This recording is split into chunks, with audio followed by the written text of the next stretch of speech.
Good morning and welcome to all my dears. Today we are going to discuss about autoimmune thyroid disorders.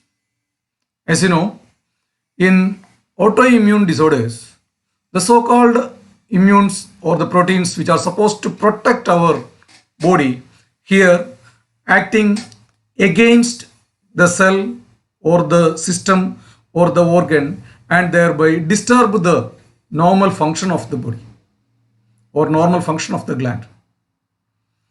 Here in thyroid disorders, the so-called autoimmunity or because of cell-mediated immune problem and due to abnormal immune responses, these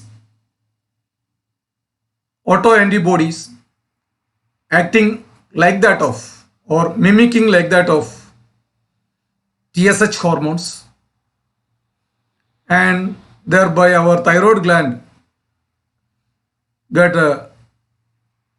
more and more stimulated and thereby there is uncontrolled or increased production of abnormal amount of thyroid hormones. That means on examination you can see there is too much of thyroid hormones, especially T3 and T4, and there may be very low or even absent of real TSH in the blood can be seen. That means in Graves' disease, not like that of other disorders, the thyroid gland is very independent of pituitary control. Here, the hypothalamo-pituitary thyroid axis is getting disturbed or free of such regulations. Non-stop production of thyroid hormones can be seen. The disease is discovered by an Irish physician in 19th century and his name is Robert Graves. That is why in this disease we give the name as Graves' disease. On examination you can see there is an abnormal immune responses or disturbed cell-mediated immunity, and on examination there may be increased T cells with very decreased B cells, and it is characterized by, on examination you can see it is characterized by a triad of hyperthyroidism, ophthalmopathy and dermopathy. It's more commonly seen in females. Usually their third or fourth decades of life with a high family tendency. In its mildest form, the patient may complain that there is some disturbances in their eyes as sensation as if sand in the eyes. And on examination, you can see there is protrusion of the eyeballs or a exophthalmos, less blinking of the eyelids or congestion of the eyes with a thyroid stare can be seen. That means very prominent eyes or prominent eyeballs or the protrusion of the eyeballs. It is because of the disturbed metabolism, and the same may get deposited in the orbital fossa that causes pushing of the eyeballs outside, and that's why patient feels very difficult to close their eyes On examination of patient during sleeping, the eyes may be partially opened or it may not be completely closed.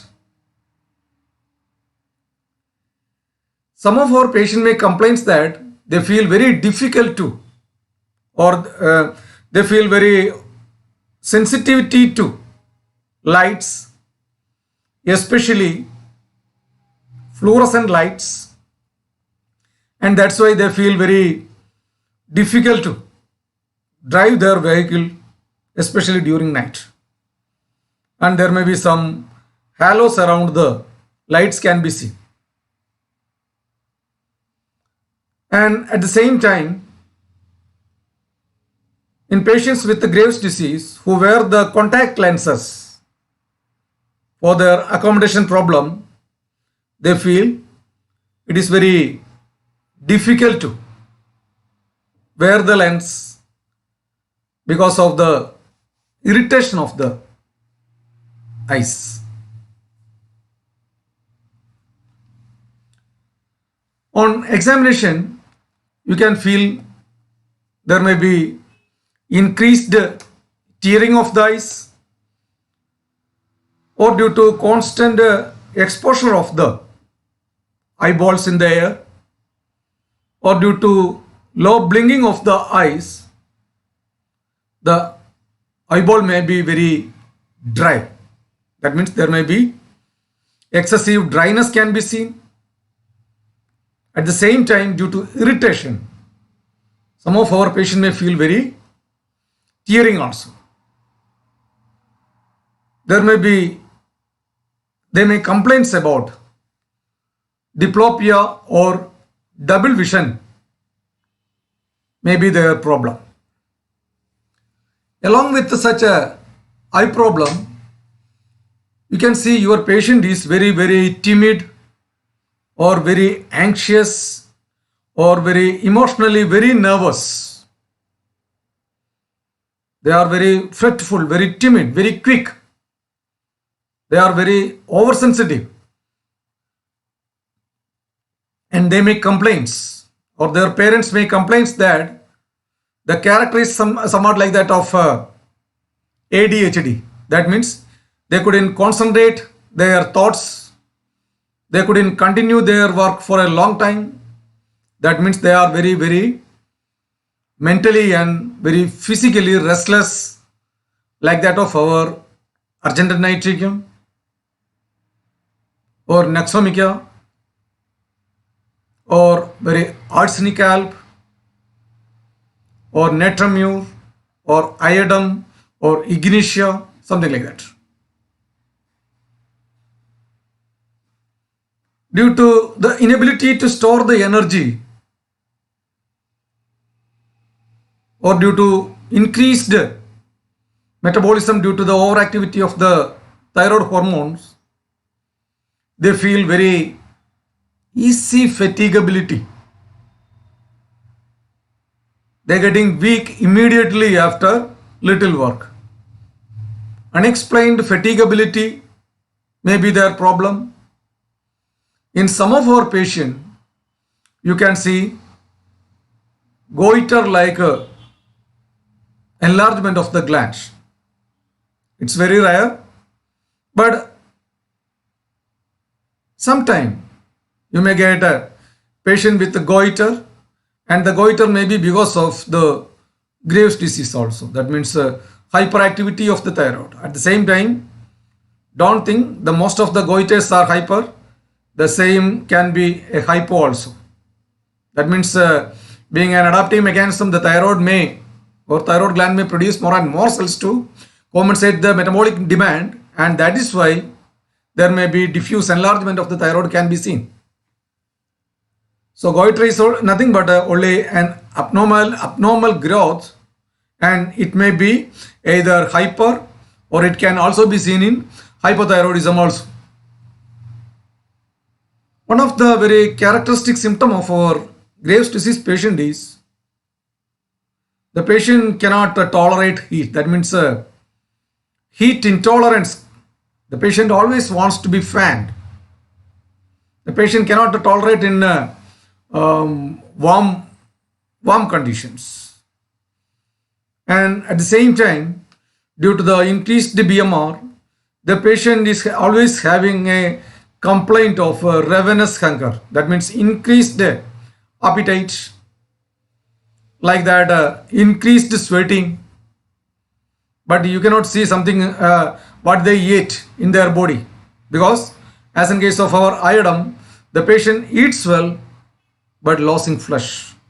The unexplained weight loss may be their problem. Due to the overactivity of thyroid hormones in the central nervous system, the thyroid patient is having so many sleep disturbances, as either as insomnia or disturbed sleep, or the patient may awake from sleep immediately after a short period of time, like that of catnap sleep. And regarding the female problems, they may complaints of menstrual irregularities. There may be increased or decreased span of menses with extreme muscle weakness. On examination of patient, a thyroid patient may having some symptoms of psychiatric manifestations. It is only because of the over neural excitability produced by the T3 in the central nervous system, especially in the psychic plane. The patient may produce, or the patient may show some psychic symptom, but actually it is due to the over neural excitability due to the increased T3 and T4. So don't misdiagnose your patient as having some psychiatric problem. It is purely an endocrinal overactivity. So in such patients, on examination, you can see there is increased heart rate, like a tachycardia or as fibrillation, like that. And the patient is very mentally and physically restless, and on calculating their weight, the patient may be very underweight, or unexplained weight loss may be the PC of our patient. In modern medicine, the treatment option is either to do surgery or to treat their patient with a radioactive iodine. Here the molecule of iodine is labeled with a radioactivity, and the same may get absorbed from the stomach into the bloodstream, and the same may get concentrated in the thyroid follicles, and due to the radioactivity, more and more number of thyroid follicles may get dead, and by that way they are trying to control the production of the T3 and T4. But for the same, it may take near about 1 to 2 months to act properly. And by screening, they can monitor the thyroid concentration or the hormonal concentration, and thereby they can control the dosage of radioactive iodine. In our system, the pituitarium, thyroidinum, iodum, argentinitricum, natrium, lapis alba, etc. plays great important role in the management of Graves' disease, along with the constitutional or anti-miasmatic treatment. Thank you for watching. Thank you.